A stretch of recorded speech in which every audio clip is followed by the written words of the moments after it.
Kaya kung ako lang masusunod, kausapin ko na lang si President Trump na sakupin na ang Pilipinas. Kasi ano pa pinaglalaban natin? Ang mamatay ng dahil sa'yo. Ano nangyayari? Ang mamatay ng dahil sa pulburon mismo. Ang gobyerno ninyo ang nagpapalaganap ng pagsira ng utak ng mga kabataan sa paggamit ng pulburon.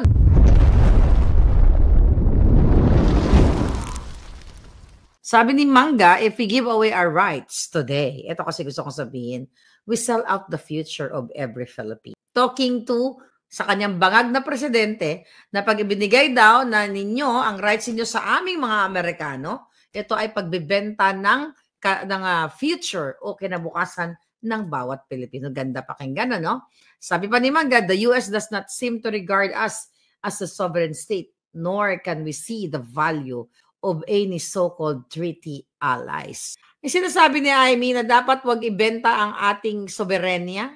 Buwa ka ng ina. Wala na tayong soberenya. Mismo si Bangag Jr.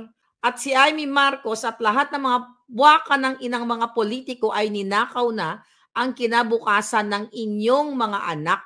Kahit ano pang sabi na protektahan ang soberenya, soberanya, buwa ka ng Jenina, ipaglaban ang ating bayan sa mga banyaga. Ang unang nagnanakaw sa kinabukasan ng bayan ay ang mga politikong ninanakaw ang kaban ng bayan. Kaya kung ako lang masusunod, kausapin ko na lang si President Trump na sakupin na ang Pilipinas.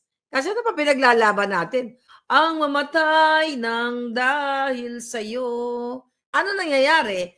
Ang mamatay ng dahil sa pulburon mismo. Ang gobyerno ninyo ang nagpapalaganap ng pagsira ng utak ng mga kabataan sa paggamit ng pulburon. Katulad ni Paulo Tantoco, okay, na isa sa contributing factor ng kanyang pagkategi ay ang pulburon effects. Anong pinagsasabi mo, Amy Marcos? Na wag ibenta ang soberanya. Yung hindi mo pagtayo sa taong bayan na alam mo ang kapatid mong Adictos Benedictus na nangako si Amy Marcos na magsasalita at sasabihin niya na ang kanyang kaading ay Adictos Benedictus. Tumayo ka ba sa soberanya? Anong kabutahang soberanya? Nilulong nyo ang tao, ang mga Pilipino, sa pulburon. At nilulong nyo ang mga sarili nyo sa pagnanakaw sa kaban ng bayan, kaya nagkaletse-letse, imbis na ang mga eskwelahan ay may maraayos na mga pasilidad. Ang mga panggobyernong ospital, panggobyernong mga institusyon o kung ano-ano pa man. Pag sinakop namin ang Pilipinas, naging 51 state na kayo dyan. Ang magiging kawawa, yung mga kawatan. Pero ang magkakaroon ng magandang buhay, mga kababayan, ay ang mga Pilipino o yung mga mamamayan. Kasi nga, 'di ba? Sa atin wala nang check and balances na tinatawag or checks and balances. Kasi hawak na nila lahat ang sa liig yung mga nakaupo. Kaya kahit na ano pang panawagan nating hustisya sa kahit kanino, wala dahil mga polboronic na po ang gobyerno. Walang hustisya. Sa Pilipinas, lahat korap. Kung sasakupin namin kayo, okay, ng Amerika ang Pilipinas, mga kababayan, magbabago ang buhay ninyo. But again, pabor ito sa mga mahihirap. Kaya gusto kayong sakupin, Lolo Trump, baka naman. Kaya yung sinasabi ni Amy Marcos, ni Bangag, o kung sino pa man, na dapat protektahan natin, mga Dilawan o mga Alpoterang Bangag, protektahan natin ng soberenya, chuba-chuchu. Saan natin po protektahan? Laban sa mga Amerikano? Ang sumasakop sa atin, ang gumugulo sa buhay natin ay sarili nating dugo, sarili nating lahi na mga Adictos Benedictos. Di ba? Gusto niyo ba maging Puerto Rico, maging Guam? Ano pa ba yung mga US territory? Puerto Rico, Guam, Hawaii. O tiyan mo ang Hawaii. Di ba? Bonggang-bongga. Magpasakop na kayo. Kasi pag sinakop namin kayo, mga kababayan, may mga federal benefits. Sa Pilipinas, anong benepisyo nyo? Kahirapan sa buhay. Everyday traffic. Everyday, pag umuulan, baha. Tingnan nyo ngayon, baha. Ilang bilyon ang pinupondo dyan. Bakit bakit taon-taon may baha pa rin? Sinakop na kayo ng mga pulboronic. Yan ang katotohanan, mga palangga.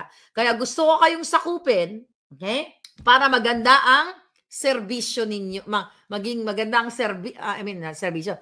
Yung matatanggap ninyong serbisyo mula sa bansang Amerika. Kung ang Pilipinas ay US territory na. I think baka pwede naman, di ba? Magkakaroon ng maraming trabaho, maraming resources ng Pilipinas. Di ba? Sasabi kasi, kasi gusto ng Amerikang ang Pilipinas kasi strategically, maganda ang location kapag may, mayroong kaguluhan laban sa China, Okay? Maganda ang Pilipinas kasi we have like what? Resources. Yes, it's true. Pero sino nakikinabang ng resources ng Pilipinas? Hindi ba mga politiko lamang? Sila ang nag-illegal mining, sila ang nag-illegal logging, sila lahat hindi na pupunta sa mamamayan. At least kung sakupin ko kayo, lahat ng ating yaman mula sa ilalim ng lupa, ginto, mineral at kung ano-ano pa, at least equally distributed sa mamamayan. Hindi sa iilang pamilya lang na mga politikong mga kawatan. Mas napoproteksyonan yung karapatan ng mamamayan dahil nga dito sa Pilipinas, tignan mo yung ginagawa. Ang mga vloggers, kapag binoljak-boljak mo yung mga, pag kineticize mo yung mga politiko, anong sinasabi ka agad? Kakasuhan ka. Dito, tignan mo kung anong pambubuli kay Trump. At sa lahat ng presidente, not only Trump, kay Biden, lahat. Ginigipit ba nila yung mga tao? Hindi. Pero only in the Philippines na ang Lisa Tanas at ang bangag na gobyerno ay kinakasuhan ang mga kritiko at si Eden Santos ng Net25 ay pinatanggal dahil hindi nila kayang sagutin ni Clarissa Taratara ang mga point blank na tanong. Kaya gusto ko kayong sakupin para malaya na kayo dyan, mga kababayan. Ang magiging good point dyan, kapag sinakop namin kayo, yung mga political dynasty, chuba-chuchu na yan, na magpapamilya, mawawala na yan. Kaya kunwari, lumalaban sa soberenya yung mga hinayupak na mga traidor na mga politiko kasi mawawalan sila ng pagnanakaw. Pag sinakop ko kayo, di ba? Pag sinakop namin kayo, mga palangga, mag-iiba ang landas ninyo. Yeah, mag-agree ba kayo na ang makikinabang dito o yes, Filipino, mga mamamayang Pilipino, mga mamamayan, mga citizens. Why? Kaya ngayon yung mga politiko na yan, kunwari protektahan natin ang ating soberanya laban sa China o laban sa Amerika. Pinoprotektahan ba nila kayo? Kasi kung mahal nila kayo na sinasabi ni Amy Marcos manggagamit na wag ibenta ang kinabukasan ng bayan, matagal yun ang binenta nung panahon pa ng tatay mo. At itong kapatid mo ngayon, binenta mo na nga. Binenta nyo ang mamamayang Pilipino. Alam mong adik, Amy Marcos, ang kapatid mo. Sinabi na nga ni Inday Sara doon sa daig, adik eh. Hindi ka ba kinakalibutan? Ewan ko ba kay Inday? Di ba, Day? Alam mo yan. Sinabi ni Amy Marcos, magsasalita siya at sasabihin na niya yung kapatid niya, Adictus Benedictus. Sana wag tayong mabudol muli. Ibinenta na ni Amy Marcos at ni Lisa Tanas at ni Bangag ang kinabukasan ng pinakamamahal nating mga mamayang Pilipino. Ano pang punta-punta niya sa Amerika? Wala yan, mga katjotahan lang yan. Di ba? Although, di ba? Ang sabi nila, kapag nasakop na ang Pilipino, mawawalan tayo ng ating, identity. Pilipino pa rin. For 51st, pang 51 state nga lang kayo. O tayo, na mga Pilipino. Well, Filipino-Americans, di ba? Mag-English na, wala na, hindi na mawawala na ang wikang Pilipino. Anong gusto nyo? Magwiwikang Pilipino tayo, mahalin ang sariling atin, ang mamahal ng dahil sa iyo. Sabi nga ni Rizal, ang taong hindi marunong magmahal sa sariling wika ay malansa pa sa isdang bulok, di ba? Malansa pa sa isda. Anong gusto nyo? Maging malansa, pero kumakain ng 3 times a day, nakakakuha ng maayos na benepisyo ng healthcare sa federal. No, ito'y lang naman to. Hypothetical. Ito'y kwentong, kunyari ako'y magkaibigan lang tayo. Mas mabuti pa sigurong malansa na lang, pero hindi ko makalam ang sikmura mo. Mag-English tayo, di ba? I believe we can still maintain our own culture and our own language, di ba? Kaya gusto ko na kayong sakupin dyan. Dahil mismo ang sarili nyong gobyerno na pulboronik, na kitang-kita nyo, wala naman kayong pakialam. Di sakupin ko na lang kayo. So yun lang, kaya gusto ko kayong sakupin. Di ba? Dahil mismo ang sarili nyong lahi ang kumikitil sa buhay ninyo araw-araw. Sa kahirapan. Di ba? Puro korap, puro panggigipit ang ginagawa sa inyo. So, saan kayo pupulutin? Sige nga, magpaliwanag kayo. Dahil pag kayo nasakop namin ng Amerika, okay? Kahit papaano, yung mga corrupt na yan, ay matitigil na yan. Dito meron din, may corruption din, pero hindi ganyang katalamak. Mawawala yung kumpare ko si ganito, di ba? Yung mga padrino system, kilala ko si ganito, si Chua Chuchu, di ba? Ganon sa atin, kilala ko si Kapitan. Pag kilala mo si Kapitan, what? Malakas ka na, ganyan-ganyan. May improve yung ating education, yung education ng mga bata, hospital, di ba? Ang ating mga roads na anong ginagawa ng mga inayupak.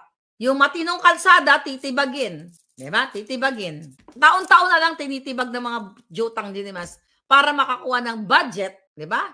Gastusin. Ganyan ba ang gusto ninyo? Magpaksakop na lang kayo mga kababayan. Kasi at least, kung meron man tayong lahat ng ating mga resources ay